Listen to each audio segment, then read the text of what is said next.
Okay students, यहाँ पे ना एक बेसिकली हमारे पास एक रिज़ल्ट है जिसमें हमने प्रूफ क्या करना है, रिलेशन प्रूफ करना है बिटवीन हाइपरजोमेट्रिक डिस्ट्रीब्यूशन और बायनोमियल डिस्ट्रीब्यूशन। ठीक है, बायनोमियल डिस्ट्रीब्यूशन कब हमारे पास हाइपरजोमेट्रिक में कन्वर्ट होती है। यहाँ पे बेसिकली हम करने क्या लगे हैं कि हाइपरजोमेट्रिक कब बायनोमियल में कन्वर्ट होती है। तो हाइपरजोमेट्रिक को बायनोमियल में कन्वर्ट करने का क्या तरीका होगा वो हम बाद में देखेंगे। पहले हम बेसिकली दोनों का डिफरेंस देख लेते हैं कि जो बायनोमियल डिस्ट्रीब्यूशन होती है उसमें हमने कहा था कि ट्रायल्स जो हैं वो इंडिपेंडेंट हैं, मींस एक ट्रायल दूसरी पे डिपेंड नहीं कर रही। हाइपरजोमेट्रिक में हमने कहा था कि ट्रायल्स जो हैं वो डिपेंडेंट हैं। ठीक है, ये दोनों में मेन डिफरेंस था कि इसमें ट्रायल्स डिपेंडेंट थी। डिपेंडेंट का क्या मतलब है कि विदाउट रिप्लेसमेंट हमने एक्सपेरिमेंट परफॉर्म किया है। ट्रायल्स जब इंडिपेंडेंट हैं तो इट मीन्स विद रिप्लेसमेंट हमने एक्सपेरिमेंट परफॉर्म किया है। इसके अलावा दो कंडीशंस थी जो दोनों में सेम थी, वो ये था कि एक्सपेरिमेंट जो है वो फाइनाइट नंबर ऑफ टाइम्स हमने रिपीट किया। सेकंड क्या था कि दो ही पॉसिबल आउटकम्स हो सकती हैं, एक प्रोबेबिलिटी ऑफ सक्सेस और दूसरा प्रोबेबिलिटी ऑफ फेलियर, और दोनों का इक्वल होना भी ज़रूरी था। अब हम देखेंगे, हमने बेसिकली ये रिलेशन एस्टैब्लिश कर रहे हैं बिटवीन हाइपरजोमेट्रिक एंड बायनोमियल। अब ये हाइपरजोमेट्रिक बायनोमियल में कब कन्वर्ट होगा, इसके बारे में क्या गिवन है, when capital N becomes infinitely large. इस स्टेटमेंट का क्या मतलब है कि कैपिटल एन इन्फिनिटी को अप्रोच कर जाए। तो हम क्या इस्टेब्लिश करेंगे कि हाइपरजोमेट्रिक का अगर हम प्रोबेबिलिटी डेंसिटी फंक्शन लें जो कि हमारे पास इसके इक्वल है, अगर हम उस पे ये capital N approaches to infinity लगाएं और वो बायनोमियल डिस्ट्रीब्यूशन का प्रोबेबिलिटी डेंसिटी फंक्शन बन जाए, मींस हमारे पास इस फॉर्म में आ जाए, तो हम कहेंगे कि हाइपरजोमेट्रिक डिस्ट्रीब्यूशन जो है वो अप्रोच कर रही है या कन्वर्ज कर रही है या सेम हो रही है।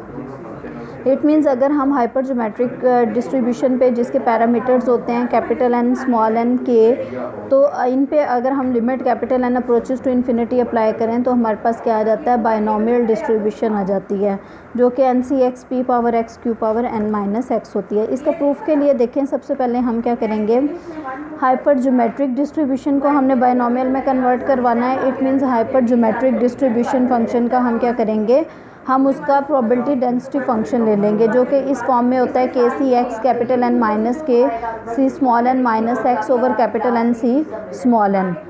अब इस पे हम फैक्टोरियल के अकॉर्डिंग इस कॉम्बिनेशन को एक्सपेंड करेंगे तो ये कुछ इस फॉर्म में हो जाएगा, K factorial over x factorial K minus x factorial into capital N minus K factorial over small n minus x factorial, और फिर इन दोनों का डिफरेंस आ जाएगा। ओवर में ये हमने एज इट इज़ लिख दिया। ठीक है, हाइपरजोमेट्रिक डिस्ट्रीब्यूशन अगर आपको याद है तो हमने कहा था कि उसमें के ओवर कैपिटल एन जो है वो किसके इक्वल है, पी के इक्वल है। ठीक है, तो ये हमने बेसिकली इसको बायनोमियल और हाइपरजोमेट्रिक में रिलेशनशिप एस्टैब्लिश करना है। बायनोमियल में पी और क्यू इन्वॉल्व होते हैं तो हम इसके तरफ मूव करना चाह रहे हैं। तो के ओवर कैपिटल एन को हमने पी के इक्वल रिप्लेस कर देना है, और आपको पता है पी प्लस क्यू जो इन दोनों का सम होता है वो हमेशा 1 होता है। पी अगर प्रोबेबिलिटी ऑफ सक्सेस है, 1 टोटल प्रोबेबिलिटी है, तो क्यू किसके इक्वल आएगा, पी का कम्प्लीमेंट आएगा। 1 माइनस के ओवर कैपिटल एन करेंगे तो ये हमारे पास इसके इक्वल आ जाएगा। इसका हमने एलसीएम लिया और कुछ ये इस फॉर्म में आ गया। फिर उसके बाद इसको क्रॉस मल्टीप्लाई हमने किया। क्यों हम ये कर रहे हैं, क्योंकि हमें यहाँ पे के की जगह पे रिप्लेस करना है और यहाँ पे capital N minus K involve है, तो इसकी जगह पे हम इसको रिप्लेस करेंगे। तो K is equal to P N आ गया हमारे पास, क्यू एन इसको इधर क्रॉस मल्टीप्लाई हमने करवाया, Q capital N is equal to capital N minus के।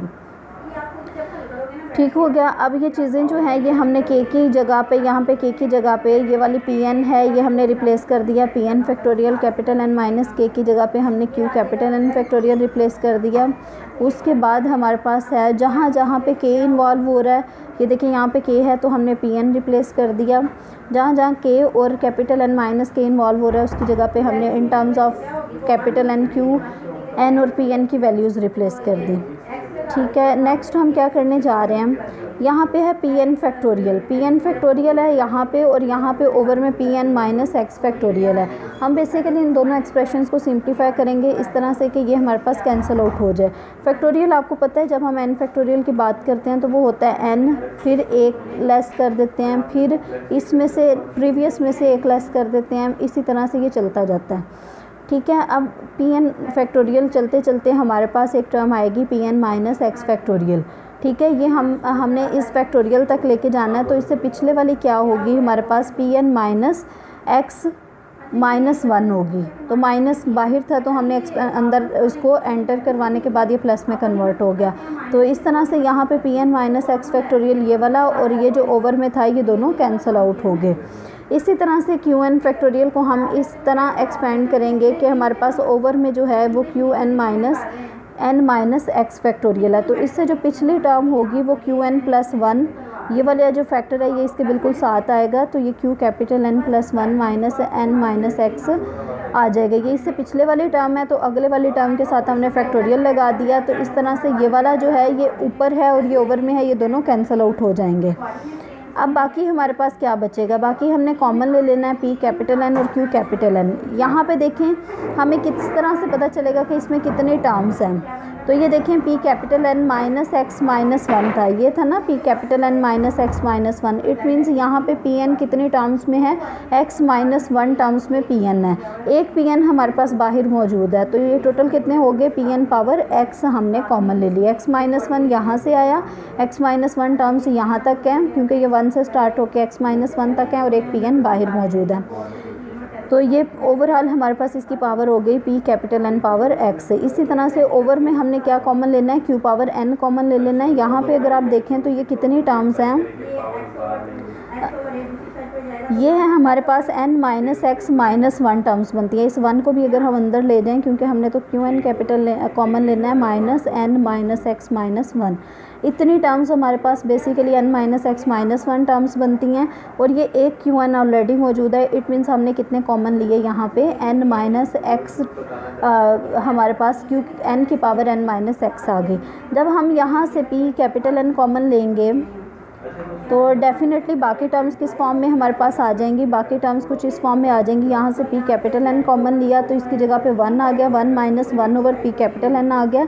इसी तरह से बाकी सब में ओवर हो गया। ये हमने क्यों किया, क्योंकि हमें गिवन था कि when n is infinitely large n approaches to infinity हो। जब n इन्फिनिटी को अप्रोच करेगा तो अगर तो ये ऊपर ही होते तो ये तो हमारे पास अनडिटरमिन्ड फॉर्म बन जानी थी। तो इसलिए हमने ये सारा प्रोसीजर किया ताकि हमारे पास n जो है वो ओवर में आ जाए। और ये 1 over capital N C small n हमने एज इट इज़ लिख दिया और जो फैक्टोरियल हमने n C x का एक्सपेंड किया था उसके ओवर में ये था, ये भी हमने एज इट इज़ लिख दिया। ठीक है, अब इस फैक्टोरियल को भी हमने एक्सपेंड कर दिया। ये 1 ओवर में है तो इसलिए n factorial capital N minus small n factorial over n factorial आ गया। यहाँ पे Pn power x Qn power n minus x है और बाकी ये सब में से हमने कॉमन लेके कुछ ये वाली फॉर्म बन गई। अब हमने अप्लाई क्या करना है, when capital N approaches to infinity. अब देखें जब हम इस सब पे capital N approaches to infinity apply करेंगे तो ये वाली जो चीज़ है ये ज़ीरो हो जाएगी, ये वाली चीज़ भी ज़ीरो हो जाएगी, ये वाली, इस तरह से ये सारी चीज़, ये सारे एक्सप्रेशंस क्या हो जाएंगे, ये जो फ्रैक्शंस में है ये ज़ीरो हो जाएंगे और 1 इसके साथ है। इट मीन्स हमारे पास क्या आ गया, 1 आ गया। P capital N power x अभी हमने इसको कुछ नहीं किया। Q capital N power n minus x, इसको भी अभी हमने कुछ नहीं किया। ओवर हमारे पास आ गया n फैक्टोरियल, ये वाला एक्सप्रेशन एज इट इज़ हमने लिख दिया और यहाँ पे x factorial into n minus x factorial आ गया। ठीक है, अब नेक्स्ट हम क्या करेंगे, हमारे पास यहाँ पे ये n फैक्टोरियल है और यहाँ पे ये n माइनस एक्स फैक्टोरियल है। ठीक है, और इसी तरह से ये वाला हमारे पास capital N minus small n है और ऊपर ओवर में n फैक्टोरियल है। n फैक्टोरियल को अगर हम एक्सपेंड करते हैं तो हमारे पास एक टर्म ऐसी आ जाएगी कैपिटल N माइनस कि ये दोनों कैंसिल आउट हो जाएंगे। तो नेक्स्ट देखिए हमारे पास क्या आता है, limit n approaches to infinity n factorial over capital N factorial. इसी तरह से ये एक्सप्रेशन हमने एज इट इज़ सारा लिख लिया, प्रीवियस ये भी हमने लिखा है, अभी कुछ भी नहीं किया। अब यहाँ पे देखें, यहाँ पे जो है ये n पावर n था, बेसिकली ये हमारे पास क्या था, n minus x plus x था। ठीक है, ये दोनों कैंसिल आउट होके ये n पावर n रह गया, ये कुछ इस फॉर्म में आ गया, capital N power small n।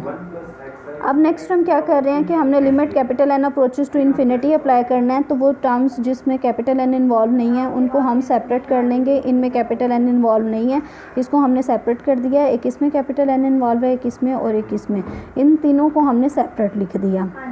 ठीक है, नेक्स्ट हम क्या करने जा रहे हैं कि अब अगर हम इस n फैक्टोरियल को एक्सपेंड करें तो n minus capital N minus small n हमने कैंसिल आउट करना है। तो n फैक्टोरियल को हम एक्सपेंड कर सकते हैं capital N plus 1 minus capital N minus small n तक, ठीक है। ये इससे अगले वाली टर्म जो है हमारे पास कुछ इस फॉर्म में बनेगी। ये हमारे पास नेक्स्ट टर्म जो है वो कुछ इस फॉर्म में बनेगी और बाकी जो है इसके साथ आएगा capital N minus small n factorial. आपको पता है जो हर अगली टर्म होती है उसमें फैक्टोरियल में एक नंबर कम होता चला जाता है। तो यहाँ पे +1 आपको नज़र आ रहा है, तो नेक्स्ट वाले में +1 नहीं है, तो ये दोनों कैंसिल आउट हो जाएंगे। अब अगर हम यहाँ पे capital N approaches to infinity direct apply करते हैं तो हमारे लिए ये एक्सप्रेशन जो है वो अनडिफाइंड हो जाता है। अगेन हमने ओवर वाले एक्सप्रेशन में से कैपिटल N कॉमन लिया, तो ये देखिए ये कितनी टर्म्स तक है, capital N minus n minus one, n minus one terms तक है ना। ये लास्ट टर्म अगर आप देखें तो एक n हमारे पास ऑलरेडी मौजूद है, it means capital N power n आ गया, ये दोनों कैंसिल आउट हो जाएंगे। तो यहाँ पे कैपिटल N हमने कॉमन लिया, 1 माइनस 1 ओवर कैपिटल N, इसी तरह से बाकी भी हो गए। जब कैपिटल N आप अप्रोचेस टू इन्फिनिटी अप्लाई करेंगे तो ये वाला एक्सप्रेशन 0, ये भी 0, तो साथ में 1 है तो ये 1 हो जाएगा। रिमेनिंग क्या रहा हमारे पास, इसको अगेन हम फैक्टोरियल की नोटेशन दे देंगे जो कि हमारे पास होती है NCX p power x q power n minus x। अगर आपको याद हो तो यही हमारे पास बाइनोमियल डिस्ट्रीब्यूशन का मोमेंट प्रोबेबिलिटी डेंसिटी फंक्शन था। तो हम कहाँ से चले थे, हाइपर ज्योमेट्रिक डिस्ट्रीब्यूशन के प्रोबेबिलिटी डेंसिटी फंक्शन से चले थे और हमारे पास डेंसिटी फंक्शन आ गया बाइनोमियल डिस्ट्रीब्यूशन का। That's the end of lecture. कोई क्वेश्चन है तो आप पूछ लें।